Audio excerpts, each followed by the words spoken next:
Mãe, eu queria um tênis. Na minha época era Topper, Adidas, não havia Nike, mas era Topper, Adidas e tal. Ah, mas não, agora não dá, é muito caro. Não. Hoje em dia, o moleque chega... Moleque é maneira de falar, porque depois eu explico essa parte do moleque. O menino chega e pede pra mãe, eu quero um Nike Air. Quanto custa, meu filho? Ah, R$600. Não, mas a mãe... Não, a mãe vai me dar, sim senhora. Porque a mãe não trabalha? Porque o pai não trabalha? Não, vai me dar. Não, meu filho, não. Então vamos lá na loja, vamos lá ver se dá para fazer em condições no cartão de crédito. Daí se afunda no cartão de crédito, por não saber dizer não. Mas o que tem isso a ver? O que o senhor está falando? O que tem isso a ver com dízimo e oferta, com obra da igreja? Justamente isso.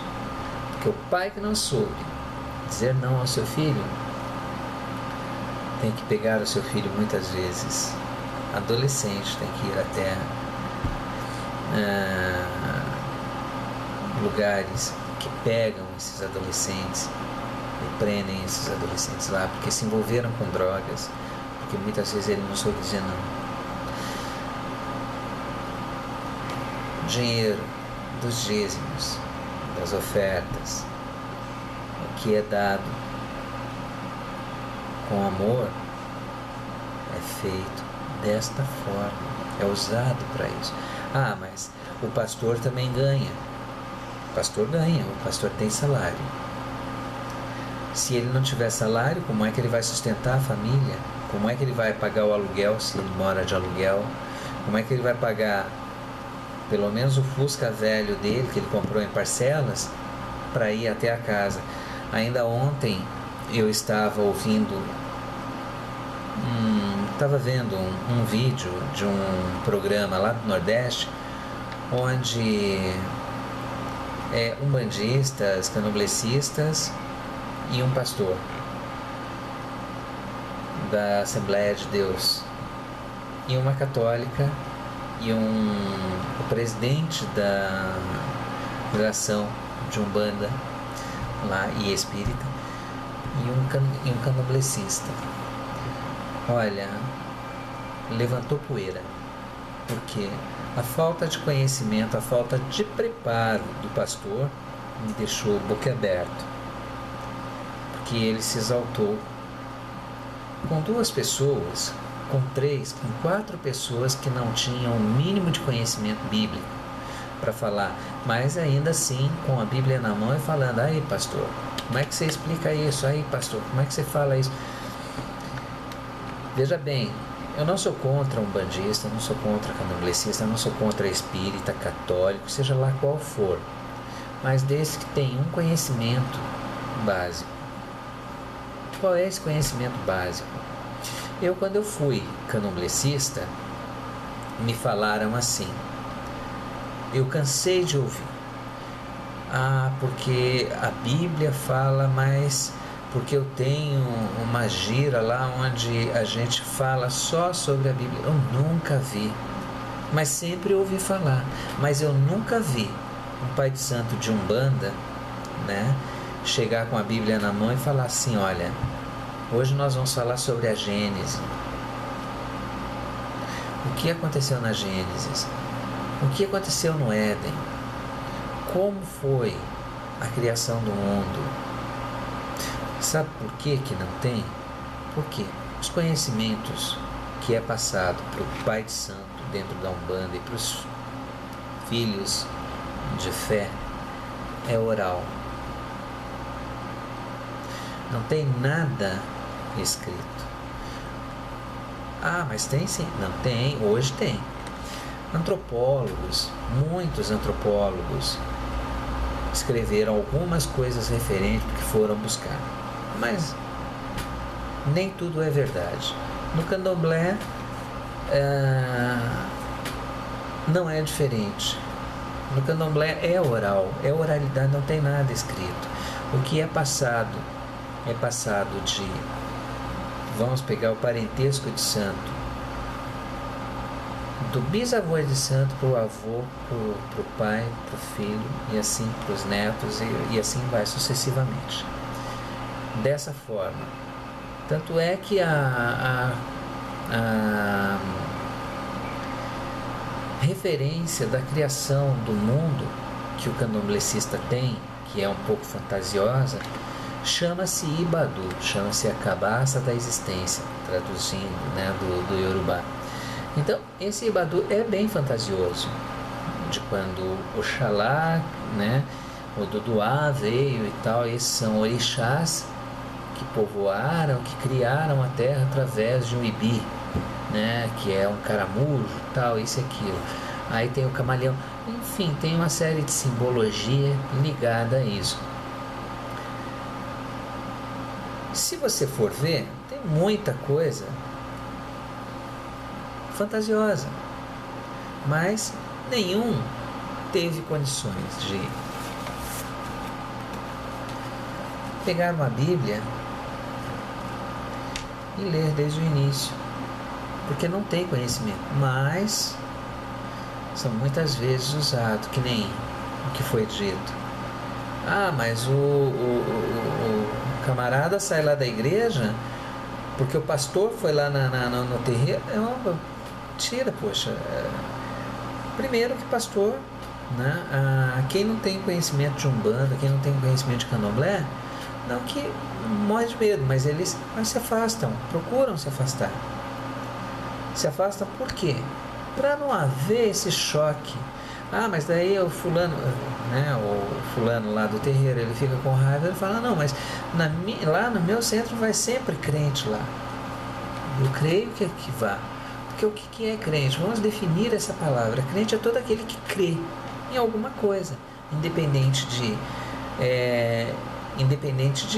credo religioso. Ele crê. Se você falar que o pau vai fazer milagre, ele crê no pau que vai fazer milagre. Não tem um termo aí que se fala assim, o santo do pau rouco. Então vamos pegar isso. Não, porque foi achado, mas ele creu naquele santo, que foi encontrado lá naquele pau oco. Né? Ele fala sobre... então eles foram lá doentes e tal, e o preto velho curou ele com um copo d'água. Não foi o preto velho que curou ele com um copo d'água. Isso, olha, me perdoe falar, mas eu não creio nisso.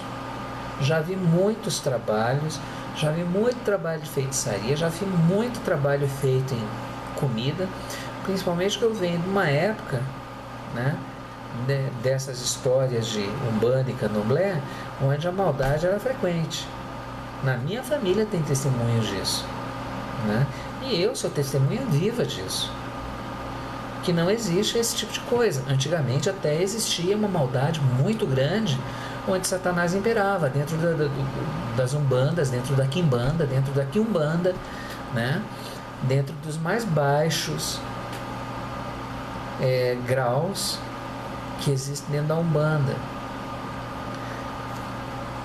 Daí vem falar, não, o preto velho curou. Não foi o preto velho que curou, foi a fé do sujeito que foi buscar lá. E se ele era crente ou não, ou se estava na igreja e acabou indo procurar um terreiro, ele não era crente, primeiro.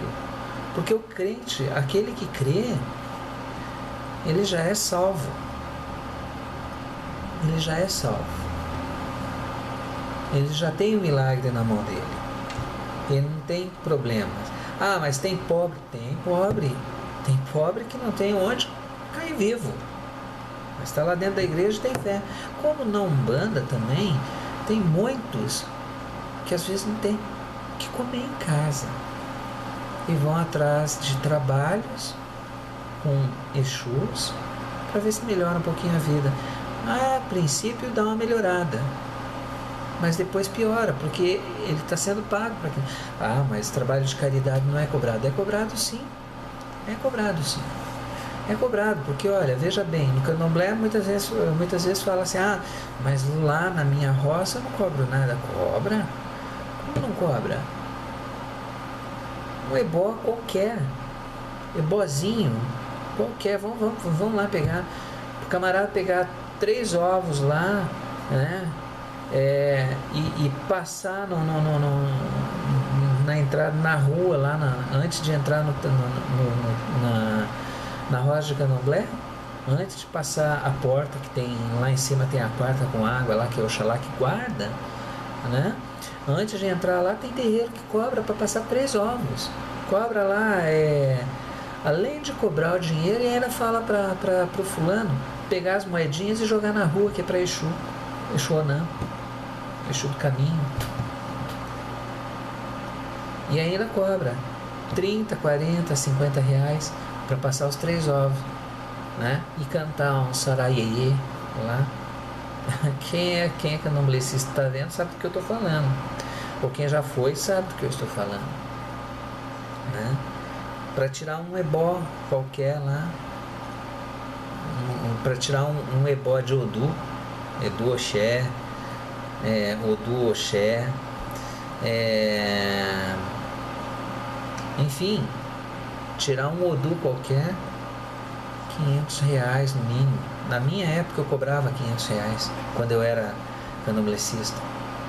Eu cobrava 500 reais para tirar um ebó de Odu. Para dar um ebó guri, hoje, no mínimo, para não ser nada, 1.000 reais. Ah, mas se o camarada não tem, é feito na caridade. Não é feito na caridade, coisa nenhuma. Desculpe-me os candomblessistas, mas querem falar, então falem a verdade. Não é feito na caridade. Só é feito na caridade quando é por Omulu que é feito o trabalho. E mesmo assim não é na caridade, porque é tirado de quem está do lado, para dar para aquele, porque aquele vai pagar mais tarde, mas vai pagar. Isso nós estamos falando de trabalhinhos. Primeira feitura, dependendo do orixá, é 5.000 reais, que tem que jogar no pé do Pai de Santo.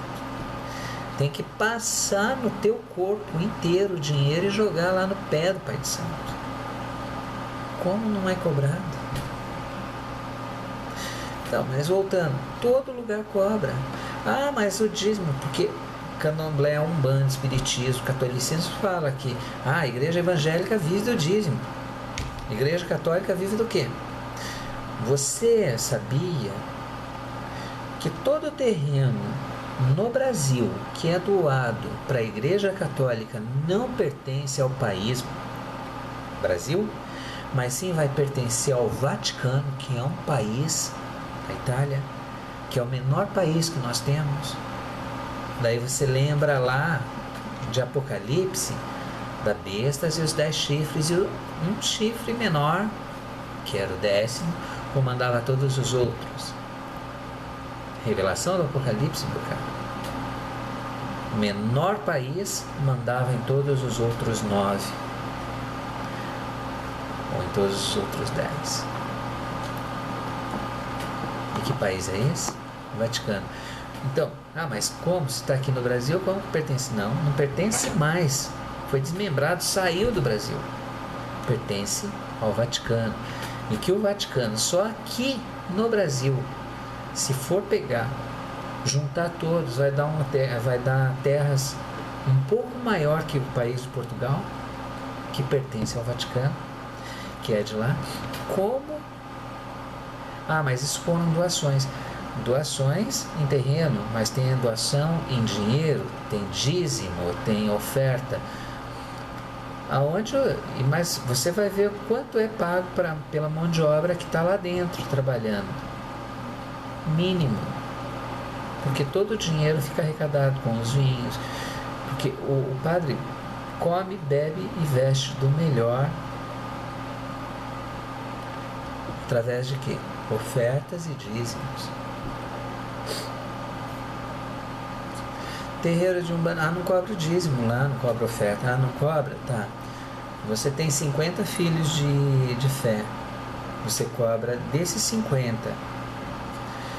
Vamos supor que você cobre hoje R$40 a mensalidade, porque tem que pagar a mensalidade para manter Olha só o papo. Não, tem que comprar vela, tem que comprar bebida, tem que comprar mantimento para deixar na despensa, porque é um ou outro eboque atirado.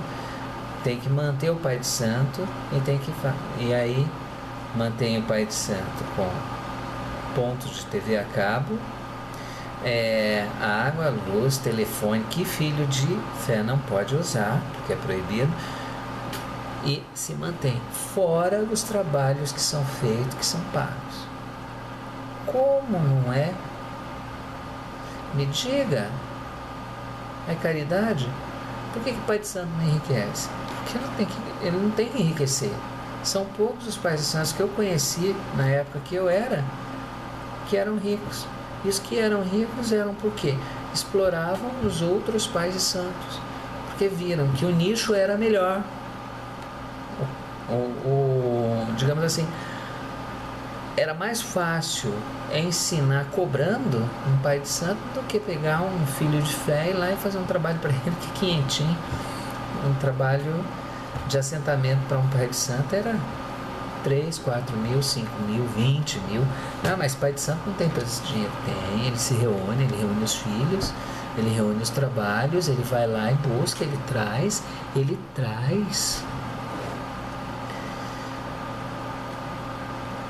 Só que na igreja tem uma coisa. Na igreja nós fazemos assim. Buscamos o dízimo, buscamos as ofertas e para ajudar as pessoas, para crescer, para crescimento das igrejas. Ah, mas o pastor, que mal tem, é bíblico, meu filho, falar que o pastor ele tem que ser bem tratado pela comunidade. O pastor ele tem que ganhar bem. O pastor ele tem que, enfim, ele tem que ter condições, porque se uma noite um filho ligar para ele, são 24 horas. Ele não é pastor durante 6 horas por dia. Ele é pastor 24 horas. Diferente do Pai de Santo, que o Pai de Santo é Pai de Santo à noite, até o amanhecer, porque o Pai de Santo não dorme. São poucos. Mas o pastor ele não dorme. Se ligarem para ele 3 horas da manhã no celular, pastor, eu estou com um problema aqui, vem aqui. Ele tem que ir. E ele vai. Sem negação, eu já vi pastor que foi tirado da cama para ir em determinado lugar que ele não sabia, porque o Espírito Santo falou, e lá, chegando lá, era a filha de uma pessoa da igreja que estava quase indo para a prostituição. Ah, mas é macumbeiro também? Não, não é macumbeiro. O macumbeiro, o umbandista, o candomblessista é que copiou um pouco disso. Por quê? Na igreja tem falar em línguas, tem o derramar do Espírito Santo, tem o falar no Espírito Santo, sim, né? Tem o profetizar através do Espírito Santo. Só que é o Espírito Santo, não são vários Espíritos. Bom, mas isso é um papo para um outro dia. Mas voltando lá. Então, assim diz o Senhor Deus: eis que estou contra os pastores. Poxa, a Bíblia fala isso? Fala. Das suas mãos demandarei as minhas ovelhas, ou seja, ele vai tirar as ovelhas dessas mãos, desses pastores, que esses não são pastores. Esse é um povo tomado por Satanás, que se vestiram de pastores, se colocaram no meio das ovelhas. E eles deixarão de apacentar as ovelhas, e os pastores não apacentarão mais a si mesmos. E livrarei as minhas ovelhas da sua boca, não mais, e não lhes servirão mais de pasto. Ou seja, se você é um pastor e continua num caminho errado,